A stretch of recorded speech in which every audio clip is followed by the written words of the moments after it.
Welcome back to our channel Priyadarshini's ব্লগে তোমাদের অনেক অনেক ওয়েলকাম জানাচ্ছি। তো আজকে দেখো রথ উৎসবের জন্য মানে রথযাত্রা উপলক্ষে আমি একটা ব্লগ বানিয়েছি। তো সেই ব্লগটাই তোমাদের সাথে শেয়ার করতে চলেছি। তো দেখতে থাকো, আশা করি তোমাদের ভালো লাগবে। দেখো বন্ধুরা, রথের দিন বিকালবেলা আমি মেয়েকে রেডি করিয়ে আমার কাকা শ্বশুরের ফ্ল্যাটে মানে ওকে নিয়ে গিয়েছিলাম। যেহেতু আমার কাকা শ্বশুরের ছেলে আর মেয়ে মানে আমার দেওর আর ননদ ওরা রথ টানে আর রথটাকে সুন্দর করে সাজায় আর বিকালে বের করে রথকে ঘোরানোর জন্য। তো আমার মেয়েকে ঘুম থেকে উঠিয়ে রেডি করে আমি নিয়ে গেছিলাম সেইখানে। তো আমার কাকা শ্বশুরের বাড়িটা হচ্ছে কালী মন্দিরের মানে শ্যামনগর কালী মন্দিরের পাশেই। তো দেখতেই পাচ্ছ বন্ধুরা, তো ওখানে চলে এসেছে আমার মেয়ে। এই যে আমার দেওর আমার মেয়েকে ধরিয়ে রথটা টানানোর চেষ্টা করছে, আর আমার মেয়ে তো টানবেই না।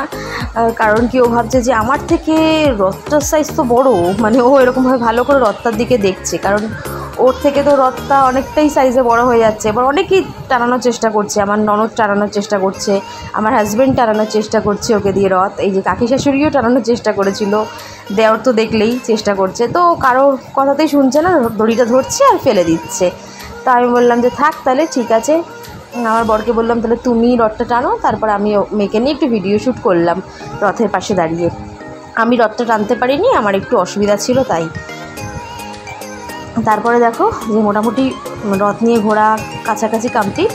তো তারপরে হচ্ছে আমার দেওর ননদের সাথে আমি একটু ফটো তুললাম, ভিডিও করলাম মেয়েকে নিয়ে।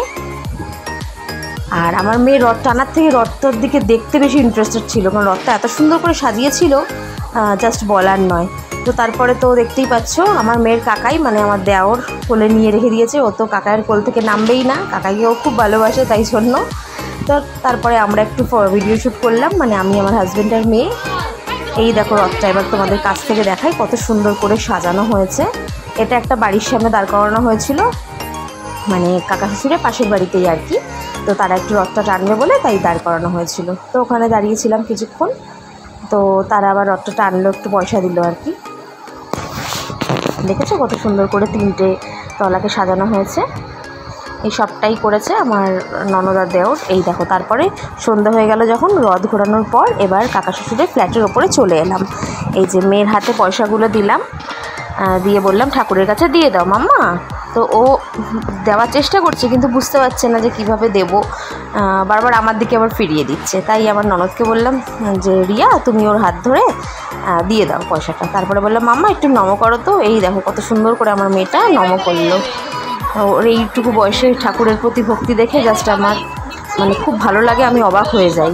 এই দেখো তারপরে কাকি পাঁপড় ভাজা আর জিলাপি নিয়ে এলো। পাঁপড় ভাজাটা কাকি নিজের হাতেই তৈরি করেছিল, আর মেয়েকে এখানে কার্টুন চালিয়ে দেওয়া হলো, কার্টুন দেখছে আর এই নাচ করছে বসে বসে। আর হচ্ছে কাকি কিন্তু এই পাঁপড় ভাজাটা পুরো নিজের হাতে মানে নিজে তৈরি করে বানিয়েছে। তারপর আমরা সবাই মিলে একটু পাঁপড় খেলাম, জিলাপি খেলাম।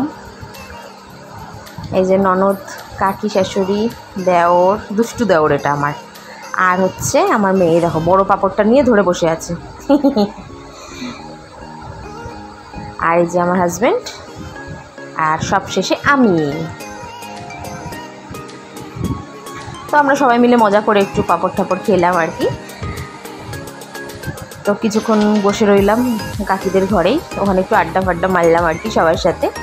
তো এবার ঘরে এসে রথটাকে তোমাদের জুম করে দেখাই যে কত সুন্দর হাতের কাজটা জাস্ট দেখো। আর এই ঠাকুরগুলো যে দেখছো জগন্নাথ ঠাকুর, এটা কিন্তু আমার দেওর নিজের হাতে বানিয়েছে, এটা কিন্তু কেনা ঠাকুর নয়, বানানো ঠাকুর। তারপরে এই যে জিলাপি খাচ্ছি আমরা। তো কিছুক্ষণ বসার পর তারপর চলে এলাম রথের মেলায়। বাড়িতে গিয়ে ফ্রেশ ট্রেশ হয়ে নিয়েছিলাম মাঝে, তারপরে চলে এলাম রথের মেলায়। রথের মেলাটা হচ্ছে শান্তিনগর পলতাতে। তো এই দেখো শান্তিনগর মাঠে আমরা চলে এলাম। আগে অনেক বড় করে হতো, এখন তো তাও ভালোই হয়েছে দেখলাম এবছরে, কোভিডের পর বেশ ভালোই হচ্ছে এই বছরে মেলাটা। পুরো মেলাটা তোমাদের ঘুরে দেখাবো, তার আগে তোমাদের মেন আকর্ষণ যেটা জগন্নাথ ঠাকুর সেটা তোমাদের দেখিয়ে নিই। এই যে রথ মেলার মেন আকর্ষণ জগন্নাথ, জয় জগন্নাথ। এই দেখো কত বড় রথ, এই রথ দেখলে জাস্ট চোখটা জুড়িয়ে যাচ্ছে। এই রথ থাকে হচ্ছে মোটামুটি 7 দিন। প্রথমে রথটা ঘুরিয়ে নিয়ে আসা হয়, ঘুরিয়ে আনার পর 7 দিন মতো রেখে দেওয়া হয় এই মেলাতেই। তারপর যখন উল্টো রথ হয় তখন আবার ঘুরিয়ে তারপর মেলাটা শেষ হয়ে যায়। ঠিক আছে, এবার চলো দোকানগুলো তোমাদের ঘুরে ঘুরে দেখাই কী কী দোকানপাট বসেছে। কিছু মেয়েদের জুয়েলারি বসেছে, কিছু খাবারের স্টল বসেছে, বাচ্চাদের খেলনা বসেছে। এই মেলা থেকে আমি আমার জন্য কিছুই কিনিনি।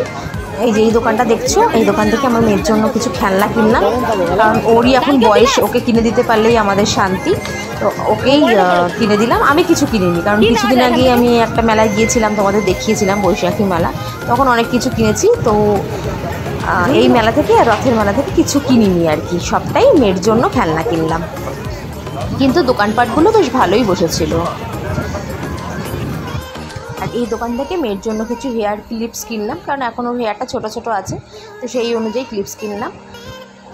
তারপরে দেখো বন্ধুরা, এখানে কিছু বাচ্চাদের বোটিং চলছিল, মানে বোট রাইডিং হচ্ছিল, সেটা একটু বড় বাচ্চাদের জন্য, আমার মেয়ের জন্য নয়। তো দেখছিল, ওকে আর চড়াতে পারলাম না। আর এখানে হচ্ছে টয় ট্রেন, জেঠিমা 100 টাকা দিল, ওটা দিয়ে কিনলাম।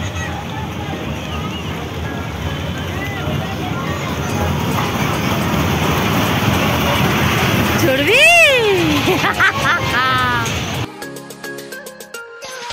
এরপর দেখো এই টেডি বিয়ার এখানে বসেছে, টেডি বিয়ার জাম্পিংয়ের এই রাইডসটা।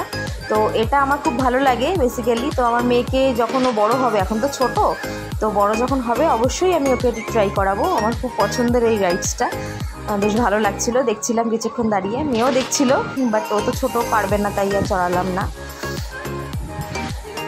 আর এখানে ব্রেক ডান্স বসেছে, বাচ্চাদের এই রাইডসগুলো বসেছে। এখন রাত হয়ে গেছিলো মোটামুটি 9টার পরে, তো মেলা মোটামুটি ফাঁকা, তাই জন্য দেখছো যে ওই জায়গাটা বেশি লোকজন নেই।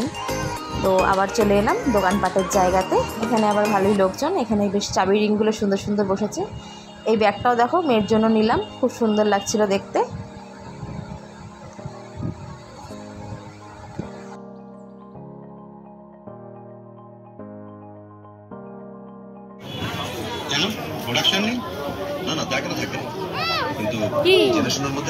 মোটামুটি মেলা ঘোরা আমাদের কমপ্লিট। এবার আমরা বাড়ি যাব। তো বাড়ি যাওয়ার আগে এই যে তোমাদের দেখিয়ে দিই, এই সব খেলনাগুলো মেয়ের জন্য কিনেছি, আর দুটো ক্লিপসও কিনেছি। তো এই আমরা বেরোচ্ছি মেলা থেকে।